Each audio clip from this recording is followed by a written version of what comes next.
Hello and welcome to The Painting Elephant. This is the first episode in a series of podcasts about elephants that paint. Hello and welcome. Did you know that elephants actually started painting in the 1930s as a part of a circus act? Most elephant paintings at this time were drawn using pencils, and it was only until 1940 that elephants started painting at zoos. The first painting that was done at a zoo was in 1940 in New York. Later on, a couple of conceptual artists, Komar and Melamed, began working with the elephants in US zoos. That was in 1955, and it was only until around about 1977 that elephants started painting in Thailand.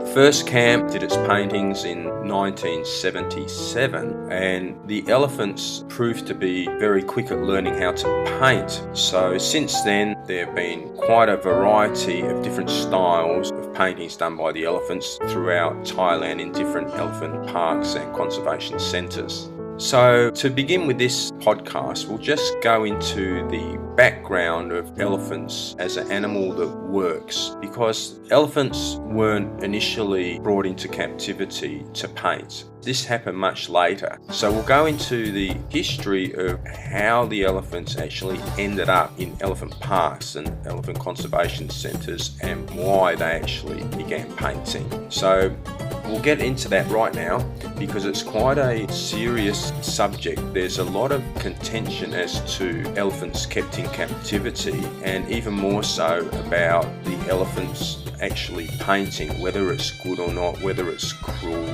whether it should be even done at all. So we will discuss the history of the elephant and why they actually ended up in nature parks. So, to cut a long story short and keep it simple, many decades ago, elephants were considered by Thais, and not only Thais, by people in Asia where elephants live. They considered them as a working animal, or a beast of burden, so to speak. And they were used for various types of work, such as logging. They were actually used as a method of transportation. They would put a special seat on the elephant's back and they could sit there and they could be carried around from place to place.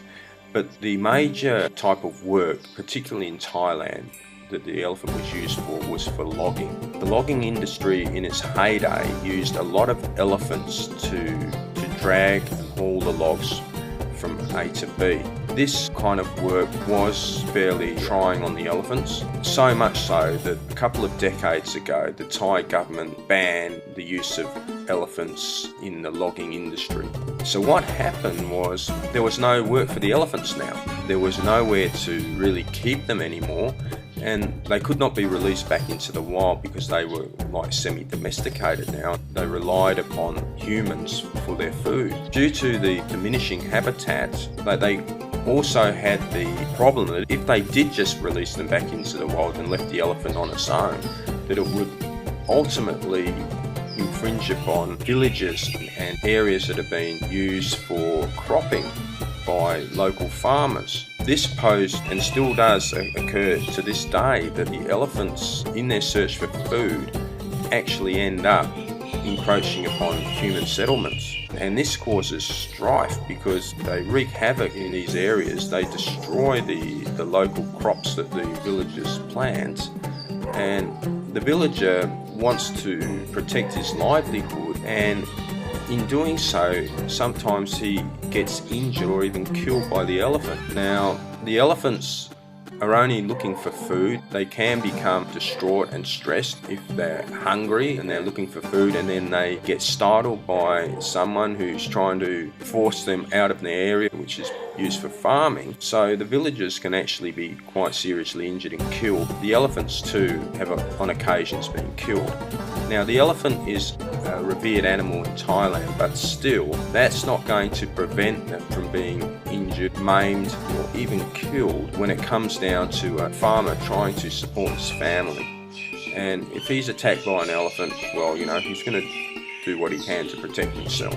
So the elephants, instead of being just released back into the wild, because there were like hundreds of elephants, and maybe even thousands of elephants that were used in this industry.